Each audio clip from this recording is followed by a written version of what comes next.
Welcome to the Holly Hall Show. Let us explore the deeper meaning and purpose of life. This show delves into the mysteries of spirituality, the nature of consciousness, and the pursuit of the transcendence in the world that often feels chaotic and confusing. Each episode features thought-provoking conversations with experts in the field of philosophy, psychology, spirituality, and more. Sit back, relax, and enjoy the show because knowledge is power, and we are all in this together. Welcome to another great show. I have an amazing guest. It's Nicolle Kopping-Pavars. I have to make sure that's a tongue twister. And we've known each other for a few years now. And I really wanted to bring her on because she is the poster child of leaving the matrix, mainstream, corporate, and really bringing in this sort of yogi, meditative, and you would never even think that would be a blend because she was a lawyer, mostly focusing on family law. And then she became and I'm going to let her tell most of this story, but she started her own business blending legal work with spiritual work. Like, would you even think those two would ever go together? I can't. I remember we got together one time for lunch and we talked like, how can we make this blend together? And it was a long road. When you look back, I'm sure 3 or 4 years isn't really that long of a road when you look at the big scheme of life, but it did take you a while. So first, Nicolle, if you can share your story, first your spiritual journey, and tandem with that is your legal journey. And they were separate for a long time. And what was the catalyst? So we'll talk about your journey and then the catalyst that had you say, I can't have one without the other. Yeah. Wow, those are great questions. So I'll take you way back in time to when I became a lawyer in South Africa. So I was very young. I became a lawyer, and I thought that I was going to be, that white knight on a horse, whatever, if there's a female knightess on a horse, and I was going to change the world and I can help the underdog and I do all these wonderful things. And I became a lawyer, and because I was so young, I felt that I sold my soul to the devil because I wasn't practicing the way that I wanted to. I kind of just followed how lawyers, should practice. So when we decided to emigrate, I said to my husband, you know what, I'm not going to be a lawyer anymore. Like, this is what a perfect opportunity. We're emigrating. I don't care what I do. I'll be an interior decorator or I'll McDonald's griller. I don't care, but I'm not going to be a lawyer. I'm done being a lawyer. So we emigrated to Canada, and we'd probably been here about 18 months and 2 years. And I suddenly actually missed being a lawyer, and it was in my blood. And I thought, okay, and I also noticed there was a glass ceiling. Like, no matter what I did, I was only going to get so far, and no one would pay attention to my legal career. So I decided that I would redo my law. I would convert my law degree here. It's called the NCA, it's the NCA, National Committee of Accreditation. So you have to convert your law degree and you have to write the bar exams and do articles. So I did that with 2 children under the age of 4. And I made a promise to myself that I had been given an opportunity to reclaim my soul back, and that I was going to practice law true to who I was, true to my moral compass, true to my values, and really practice law the way that I wanted to practice. So I opened up a practice very soon after finishing my bar admissions, and I decided I was never going to litigate, that I would ensure that I would practice holistically, and that I would help people through their separation without going to court. And I was fortunately very, very successful in my career, and I didn't go to court. In fact, the only time that I went to court is I became an agent for the Office of the Children's Lawyer. So I represented children whose parents were going through a high conflict divorce and needed their own representation in court, or if they had been apprehended by the Children's Aid Society, then I would represent them in court. So that's the only time I would enter court. I would not go to court for adults.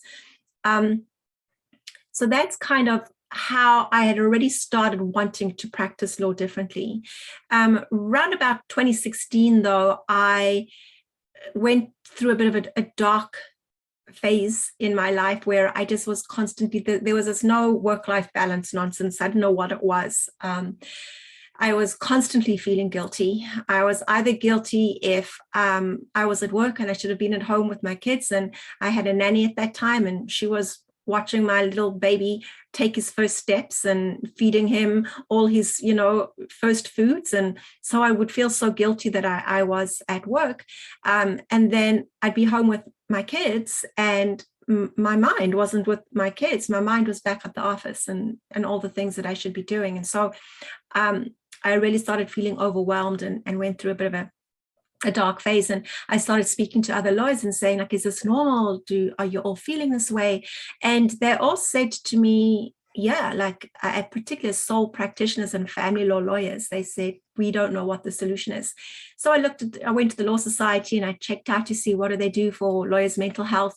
And they, there were articles, go for a walk, drink lots of water, ensure you get 8 hours of sleep, like meditate, like, oh, we know, but that wasn't helpful.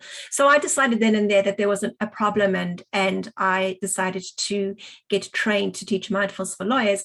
However, it wasn't just suddenly like that, because I had already become a Reiki master. So I was already involved in my spiritual side, in my own personal self-development. I'd done mindfulness courses and psychic development courses and crystal courses, and I became a Reiki master. But like you said, it was very separate.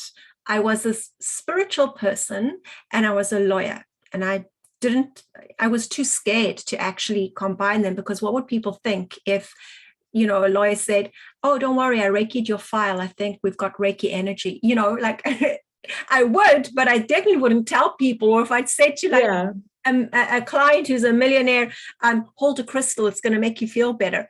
I was too scared to actually say that. And yet I knew that these things made a difference. But in 2018, I decided that I was not going to be scared anymore.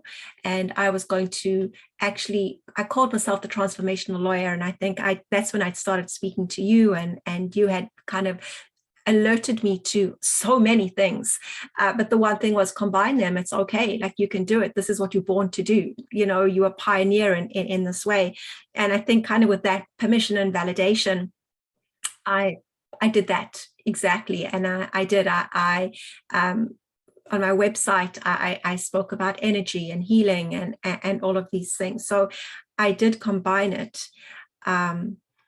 I'm talking so much, but I think your other part of the question is, when did I decide to actually end being a lawyer, or what happened? Yeah. Was that? Yeah. What was a catalyst that had you go, I can't be a lawyer?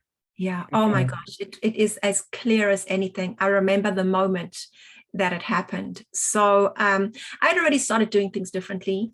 I was already teaching. So I had my side hustle. So I had my NKP Law, which was my law firm. And then I had Lotus Law, which was my side hustle, which I was every once in a while doing mindfulness classes and emotional intelligence workshops and keynote addresses. So it was I sort of jogged alongside my law practice, but I already was doing that already. And it was March 2021. I was being interviewed, because I got interviewed quite a lot, because I immersed myself and proclaimed myself to say, you can actually blend these two things. Like, law is about emotion, law is about energy. We should be bringing these things together. So with this kind of way of thinking, I got interviewed quite a lot. And I remember doing an interview. I don't even know what the interview was about. I remember the woman's name was Dolly. And I think it was about, if you're a lawyer, like, are you born to be a nurturer? Can you be a nurturing lawyer? Can you be trained that way? Or are you born that way? I think that's what the interview was about. I'm not really sure. But at the very end of the interview, she said to me, so Nicole, what do you love about being a lawyer? That was the very last question in this interview. And Holly, it's like the world stopped moving. Have you ever had that experience when you look around and everything has just frozen and you're the only one walking and alive in this world. And the world just went quiet and still. And I remember thinking, I don't like anything about being a lawyer. I don't like lawyers, and I don't like the law. I like people who are lawyers, but I didn't like them when they put their lawyer's hat on and this facade came up, and my heart couldn't handle the dichotomy anymore of, we were getting on so well when we were talking, and suddenly we spoke about our file and the daggers came out, and this person was fighting with me, and it was, my heart couldn't handle that pain of not understanding the person that was in front of me and the anger and animosity that came. So I liked lawyers as people, but I didn't like them as lawyers. And then I didn't like the law. For me, particularly in family law, it's punitive. Lawyers spend more time worrying about the rules and the motions, and people don't care what the rule 15.1 of the family law rules are. They want to know, can I see my kids?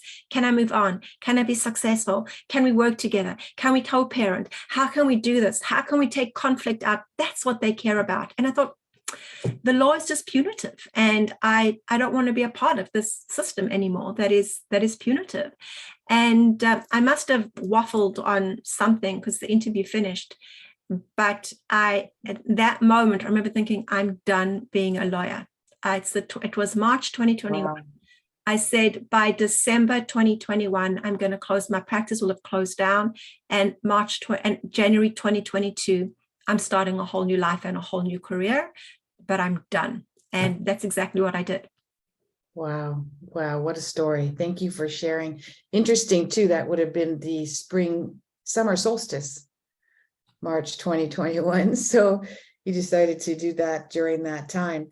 And so holistic law, conscious lawyering, conflict resolution, so to speak, but you wanted to bring mindfulness to parents. Mostly, I remember that you felt a lot of compassion for what the children were going through primarily.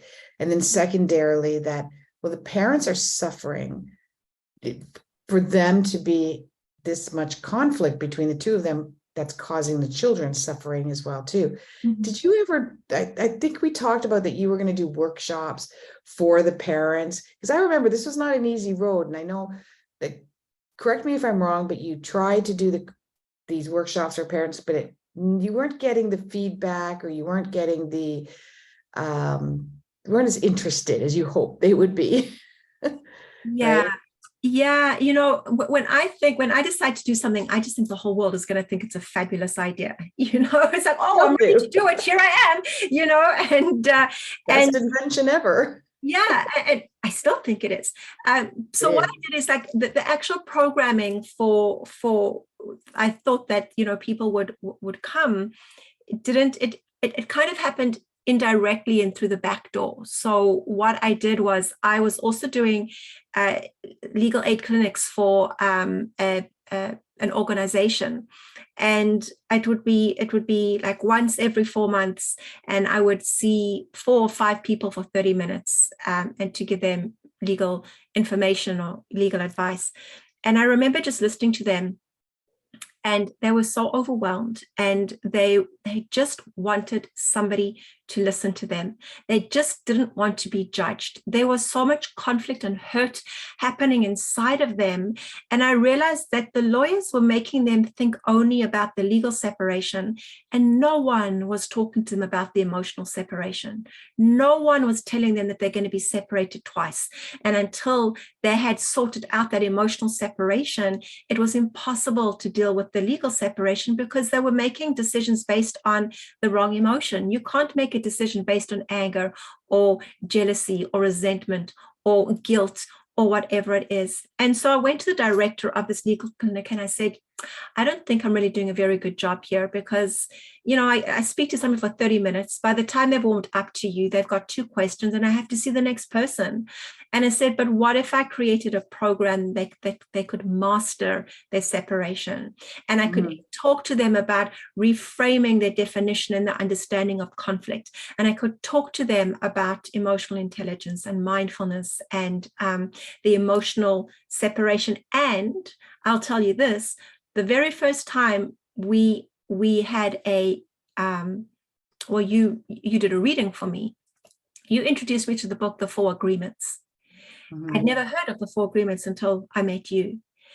And that book transformed my life. Those 4 agreements were like life-changing to the extent I would put them in my retainer agreements. And I'd say to my clients, I'm committing you to these 4 agreements. Like, I won't speak badly to other counsel. So if you ask me, I got shivers. if you ask me to be impeccable, not to be impeccable with my word because you want me to speak angry to other lawyer, I'm not doing it. I will always be impeccable with my word. And so I put those 4 agreements in my retainer agreements, and I held my clients accountable to those 4 agreements as well.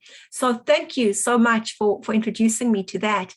And so in this workshop that I do, in fact, I just did the last one on yesterday.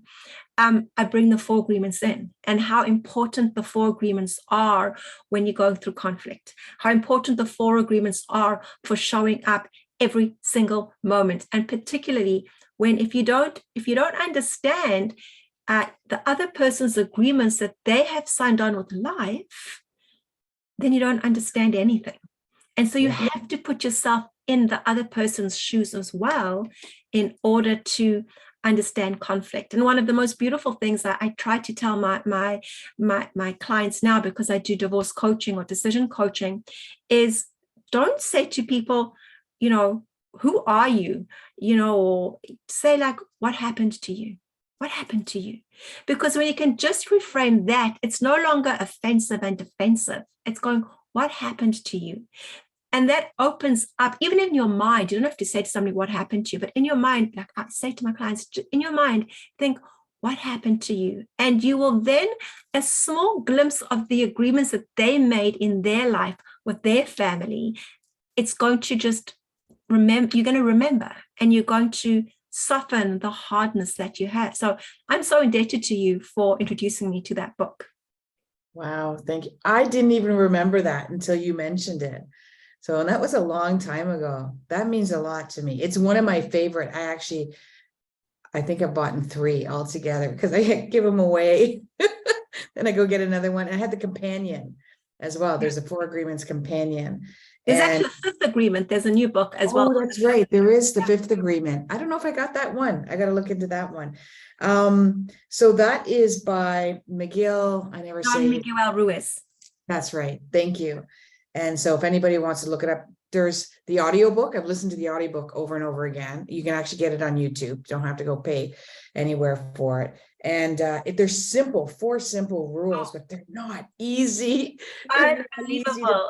Be impeccable with your word. That's probably my hardest one. And because it's impeccable with your own words as well. Like if I say to myself, you're fat or you're ugly or nobody loves you. And that's not a good agreement. Conversation you want to have with yourself. Do you really mean that? Do you really mean those words coming? No, you don't really. And your soul definitely knows different. And then however you speak to other people, and it's not easy. It's a practice, like a daily, everyday practice. I love that. And so now you're working with people, you worked with clients, and then you started working, which I love, because I do think we talked about this in a reading as well, because I remember saying that this is going to get bigger. And so now you're working also with other lawyers and helping them have this holistic approach to law, mostly with family law, right? Yeah. And so I don't want to forget that your lotuslaw.com is how you can get a hold of Nicole. And she even has like a 30-minute free consultation if you just want to talk about what your situation is and how she can help you. I know that you're not actively like acting as a lawyer for these clients, but you can steer them in the right direction. And I wish we had more of these. I work with a lot of my clients that are in the healthcare profession or used to be in the healthcare profession. They're burnt out as well. And I'm like, you could be a health coach. I mean, you were a nurse, you were a doctor, you were a naturopath, or you were a psychologist or a psychiatrist. There's so many people that go from office to office and person to person and spend countless of hours, unnecessary hours and money trying to find the right fit for them. Yeah. But if you could have a 1 hour coaching session with somebody who could help you know who you are and know what you should look out for and what you should look for, it would probably save you a whole ton of money and time. Yeah. So yeah. that, I know that people can go to you for that as well. So what does it look like? What does Lotus Law look like now? And what does it look like moving forward? And you have told me that you go to South Africa, you go back home and you do is it like a retreat that you do there? And is that for other lawyers as well? What does Lotus Law look like now? Yeah, wow. So Lotus Law has evolved. And initially it was, so why I called it Lotus Law is it's about the law of the lotus. And I'm not sure if you know what the law of the lotus is, but basically the lotus flower grows in mud and Oh, that's right. Yes, I do know this story. It grows in the water. And then when it's ready to bloom, it rises above the water, and it's just absolutely beautiful. Sometimes it's battered, sometimes it's beautiful, but the whole thing is that without the mud, there is no lotus. And you need those, if we take that metaphor into life, is that without those hard, dark times, if we can rise above, once we've risen above, we see how important that was to shape us. And we might be battered and our petals might be a bit skew and not so pretty, but sometimes we are. There are parts of us that are so perfect and so beautiful, and that growth was so necessary. And that's why I called it Lotus Law. It's really about, if we could all just be like the lotus flower and appreciate where we are and where we've been and how we rose above, then we would allow some contentment into our life. So yeah, I love that too. So that was Lotus Law, and initially it was just for lawyers. I was just going to be doing mindfulness for lawyers, and it's now so much more. So now I do coaching for lawyers. I teach mindfulness for lawyers, emotional intelligence for lawyers. I have workshops and programming. I'm just coming out with an 8-week online mindfulness course. And yes, I take the very first retreat I did was for the legal profession, and I took them on a week on safari in South Africa. And that's got to bring out all kinds of emotions. It was like so we had some people, we had a couple really from all over, but we did have a couple from Ireland. And we had a few men as well. And so funny, the men were just coming along because the wives said, come to Africa with us, like they weren't going to do anything. Sorry. And oh my gosh, the 2 men who came on that safari overtook the women in spirituality. Like they just, they got so immersed, and they were like the first to be in a class and the first one at a yoga session, and they tried meditate. Like it was like unbelievable. And they became the best of friends, one from Canada and the other guy from Ireland. Like they were such fun. But the couple from Ireland, they were lawyers, and the retreat is actually called the Sawubona Ubuntu retreat. And why we called it that is Sawubona is a Zulu greeting in South Africa. And so when you meet somebody, they'll say Sawubona to you instead of hello. But Sawubona just doesn't mean hello. It means I see you. But I don't see just you. I see all of you. I see your past, your present, your future. I see your ancestors. I see everything about you. And so that was the Sawubona part. And then Ubuntu is about humanity. And it means I am because we are. And so this whole retreat was about I see you, and I acknowledge that I am because you are. And the whole retreat is about connection and the Ubuntu spirit. So we do the most amazing things with them. And it's literally out in the big 5 game reserve. So there is no technology. There are no TVs. There's nothing. It's complete wilderness. So we did that, and we're doing it again this year as well. And we've opened it up this time. It's not just for lawyers this time, because we had so many people saying, oh, I really want to come, but I'm not a lawyer. And so this time we're saying that this retreat in October is all about connection. So it's about connection to your body, to your spirit, to your mind, and to nature. And we're just bringing everything about connection to. And how long is that one for? How long do they go for? So the whole retreat is, it's from a Monday morning to a Sunday night. So I think it's like seven nights and 8 days, I think it is. Yeah. Yeah. It's from the We're going to have to talk. I might see if you got any openings for October. That would be amazing. So I love that. I love that. So you found, you use the word moral compass. And I love that word.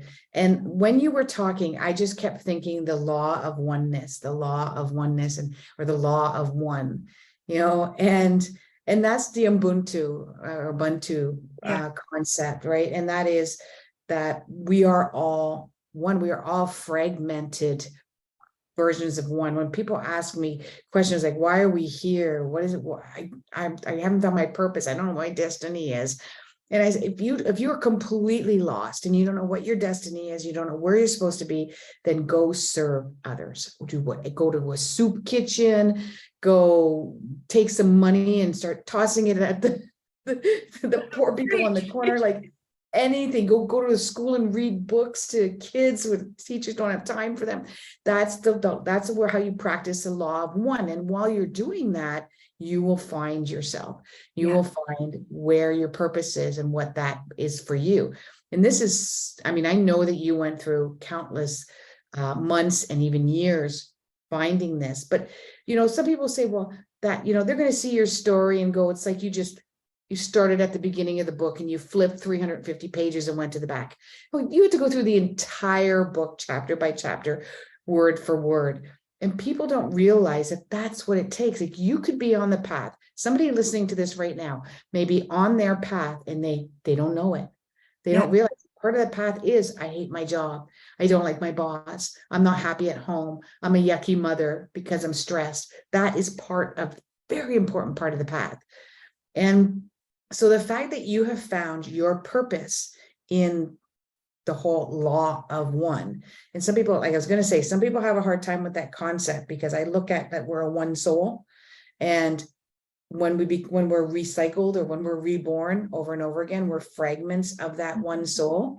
Mm-hmm. So when you feel, you can actually there could be 20 people that are born and they learn and they progress and they bring back this beautiful energy back to the one soul.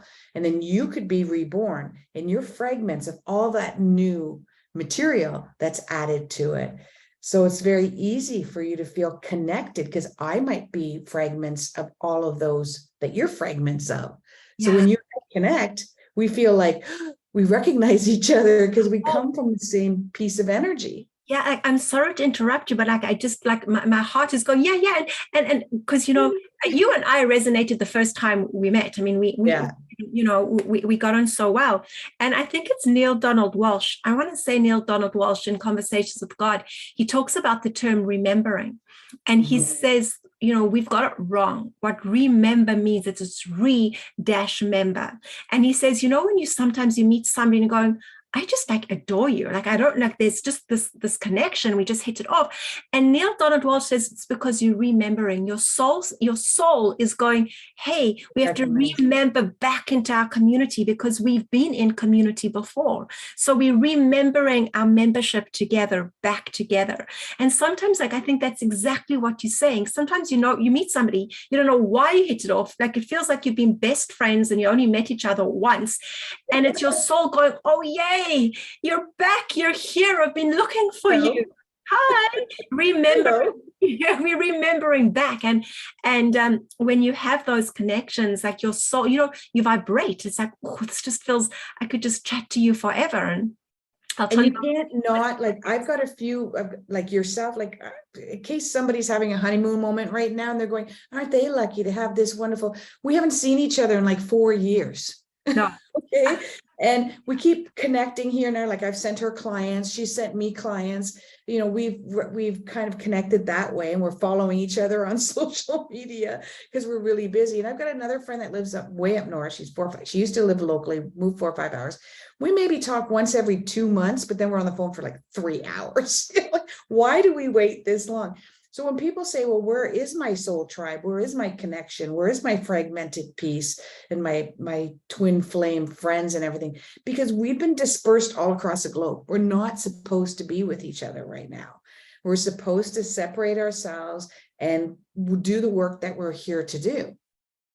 And that's why we're not connected in that way all the time. Even people, when you watch people like, I'll never forget this interview, but like Bruce Lipton, Joe Dispenza and Greg Braden, they do a lot of workshops together and they talk about being friends and connected, and they're good, but they've said they hardly see each other. Yeah. They're all busy doing their own thing, and once in a while when they have something together, they might be able to have lunch. And that's the most time they spend is on stage with each other, because they've got their thing to do as well. So I'd love that you brought that up. And sometimes you meet someone and you just know, we're going to reconnect. There's something here. Now is not the time. Yeah. We'll reconnect and we'll probably do something again. Maybe not this lifetime, maybe another lifetime. I love it. And I do find that a lot of my clients, and you probably find this too, that they will walk away and go, I wish I met you a long time ago, or I feel like I've known you forever. I'm sure you've had clients do that too. And you came for them. You might have had 100 clients say that to you. You came and they knew that you were going to be their mentor or their teacher or their guide in a processing and transforming. Yeah. What you're saying, like I could give you like 2 most brilliant examples. I'm not going to, but yeah, there are some clients though where I was their lawyer, but that wasn't the purpose that we met. Yeah. That was just how we had to meet. That's right. That's not the reason that we connected, you know. And but Holly, you said something that's so beautiful that you know I want to go back to about you know, if you don't know what your purpose is, do something kind for somebody else, you know, and you'll find your purpose.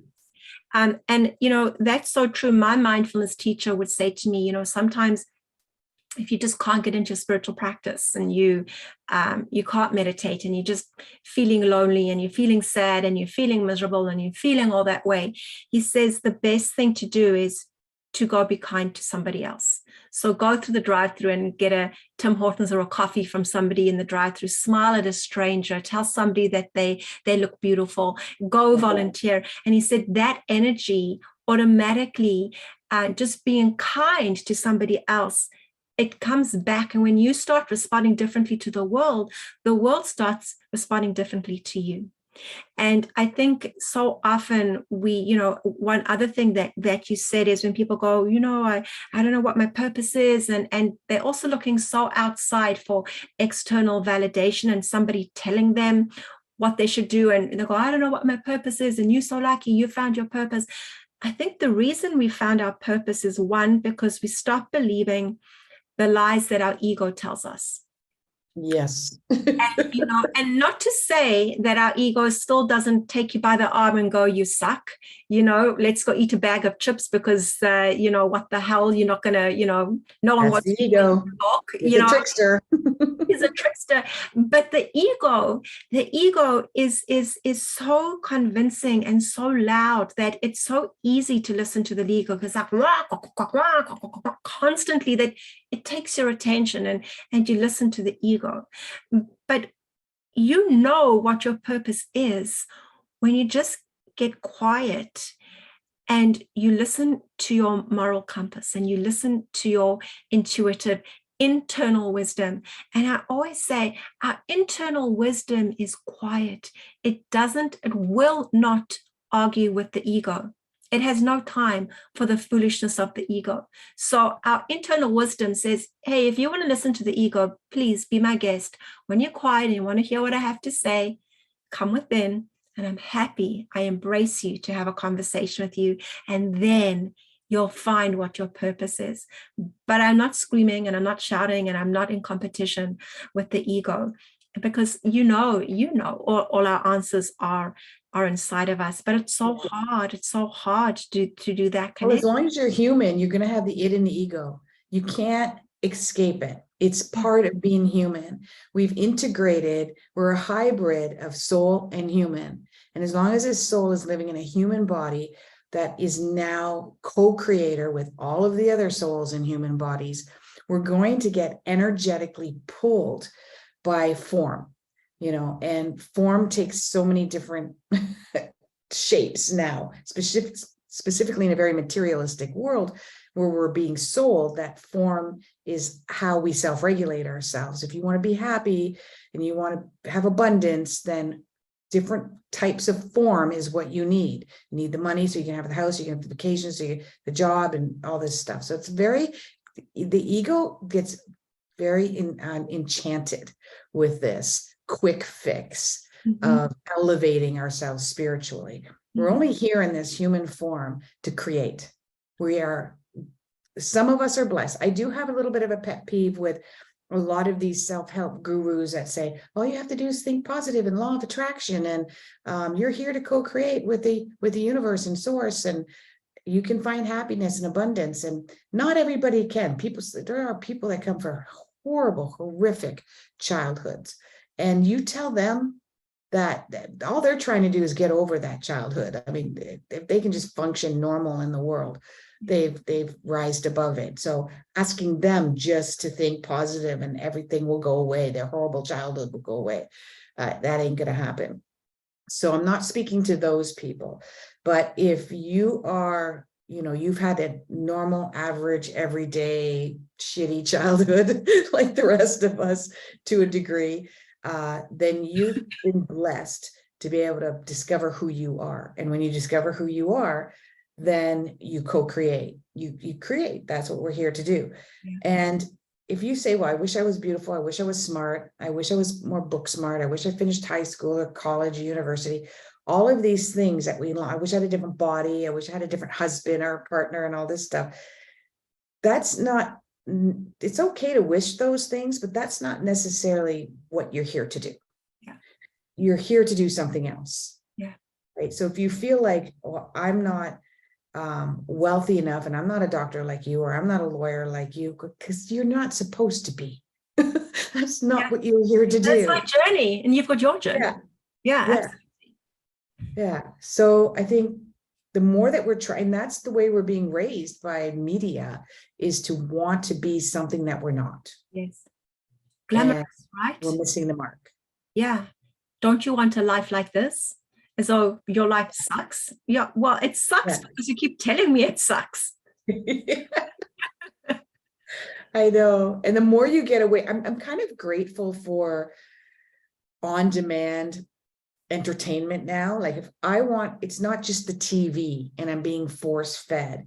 It's now if I choose what media I want to go on and how I want to be manipulated by that media. I choose that, and I can turn it off at any time. It's not like even 30 years ago, you have your come home, you have your dinner and everybody sits around the TV and everybody watches this type of stuff. And everybody in the world's watching the same thing that you're watching at the same time. Right? So they had us captured. And now we're all over the place. So we're a little bit more self-regulated that way, a little bit easier manipulated as well, because distraction, really, we're just manipulated by distraction, keep us distracted from learning who we really are. Yeah. Now, if I was a client and I'm listening to this podcast right now, and I am a lawyer and I want to do what you've done, maybe not exactly what you're doing, but I want to leave the matrix. What advice would you give them? Well, that's a big question. I mean, I would never tell somebody to leave the law if they have, they don't know what else they're going to do, So what I always say to them is, if you can't leave your livelihood because it's important to you, or that's all you're trained to be, then you can change how you show up in your livelihood. So the first thing, that I would say to lawyers is, if you're feeling overwhelmed or you're feeling, people think that lawyers have security in their role as lawyer, but it's actually one profession where you've got absolutely no security whatsoever. You've got no control over anything. I should say control. People think as a lawyer, you've got lots of control. You've got no control as a lawyer. You can, and I think what happens is most lawyers are control freaks. So they want to control situations and they want things to be a certain way. But you've got no control. You can get a client, you can lose a client, you can win a case, you can lose a case. You can have a job, you cannot have a job. You can bill X amount of hours and then have no clients. There is absolutely no control. You're basically staying in the job just because you think that this is a controlled environment career-wise is not the best barometer to stay in or leave. And I think for lawyers as well, what happens with lawyers is I don't know statistics, and I cannot give you any empirical data on this. It's anecdotal for me, but I would say 95% of people who become lawyers do it because they want to help. They do it because they want to serve. They do it because they want to make a difference. Maybe there's a few who says, I want to be a multi-billionaire and screw people. I just want to, most people want to serve. And so people go in. Being a doctor or a teacher or anything like that. Yeah. They have a purpose. So they go in with a real value-based moral compass. They go in with an idea of, I'm going to help the world. I'm going to serve the public. And then what happens is they stray from their values. They get caught up in the matrix. They get caught up in the matrix and they stray from their values and nobody likes them anymore. Their friends go, oh, you're saying that just because you're a lawyer, you think you're better than me, or people go, oh, you're a lawyer, so you must really have a nice life. Or, I judged all the time. Like you're in the legal field of judgment and non-judgment, and then you become judged. Such a huge area of judgment where you wear a facade all the time because Lord, anybody knows that you're feeling a little bit. There's an imposter inside, that you've got imposter syndrome. I mean, Holly, I wouldn't even tell people when my boys used to play soccer. I wouldn't tell any of the mums what I did for a living. Because I can see your point. The second they did that, they wanted free advice, or they kind of judged me, or they wanted advice for a friend, and it was like, or they got some horrible story to tell you. You heard lawyer ripped them off. all the horrible stories. It's like, I'm just a mom. I'm just a regular mom wanting to meet regular moms at a game so we can laugh and cheer our children on, So, so you become a lawyer and you stray very often from the reason you became a lawyer. And at some point, that's where the dissatisfaction comes in being a lawyer. So my advice to lawyers is find out what your moral compass is. Go back to your values. Go back to the things that are important to you. And then bring that into your law practice. If you can't leave the 4 agreements. The 4 agreements. Change the way you show up. If you're able to leave, leave. Find out what you want to do. Find something else. Be an interior decorator, whatever you want to be. But if you feel you're stuck in being a lawyer, then change on your inside. Go back to the reason why you wanted to be a lawyer and let that be your guide. Good advice. And I think that's what I would say to anyone, actually. Anyone in that any kind of profession that wants to leave. Yeah. Good advice. So have you found your purpose? I have found my purpose. I have. And this has become my motto now. And I believe this with all my heart. And I always say, I believe in a world where compassion and kindness are greater than fear and hatred. And so my purpose is to change the legal narrative. My purpose is to bring compassion and kindness into the law. That's my purpose. And part of that is making lawyers and judges in the legal profession understand trauma and understanding that very often they have contributed to somebody's trauma unwittingly. They didn't mean to, but they have, and taking that on and understanding what that meant, but really making the law not just trauma informed, trauma aware and trauma responsive. And so when you've got somebody in front of you who has either had a traumatic childhood or has had a traumatic separation, or, you know, there's small T traumas and big T traumas, and they both can trigger you in different ways. Understanding trauma for me is crucial to being a lawyer. And so for me, my purpose is to bring that into the law and changing. You know, people say the legal system is broken. I don't think the legal system is broken. The legal system is wounded and it's hopping along. And then when you poke at it, it gets angry at you. So we don't have to change the legal system. We have to evolve the legal system. We have to heal where it's been wounded. And how do we do that? It's by bringing compassion and kindness to the legal system. And for me, that is my purpose. Wow.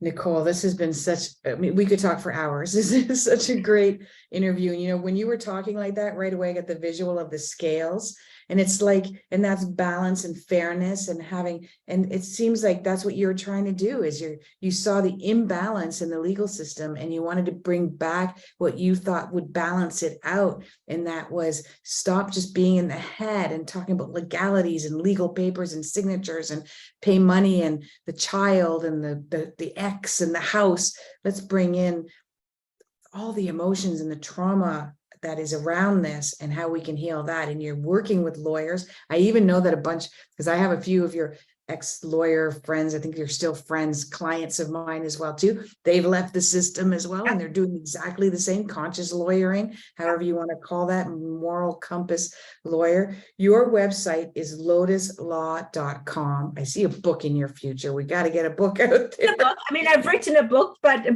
oh, good. Let me see your book. Can they get that on your website? They can get well, this one is through Amazon, but you can also get them on my website too. Okay, guys, you can find that on Amazon. I love it. And then I got sort of a deck of cards as well. But I think you're right. There is a book in me. Lawyers, for people who've gone through maybe a bad experience in the legal system and to heal, help them heal. Yeah. And it is, whether people feel uncomfortable with this or not, it is about a higher consciousness. And it really is about the energy and how you want to show up. So it's not taboo. It's nowadays more than ever, it's okay to talk about consciousness. I mean, I believe that the school system, the educational system, the medical system, the legal system, all of these institutions should have a moral compass, and they should have to abide by that moral compass as well. And I know we've come a lot further. You know, people can complain that they've had mistreatment in any of those industries, and maybe after years and years get some backup support, but most people aren't going to go down that road. So as I said, when I first started reading for you, you are a pioneer. Pioneer is not not the easiest place to be, because you're at ground zero. You're at the ground level, and it's lonely to be there. And there's no blueprint to follow that somebody else has done this before you. If they are, you haven't heard about each other. You're all over the planet doing this.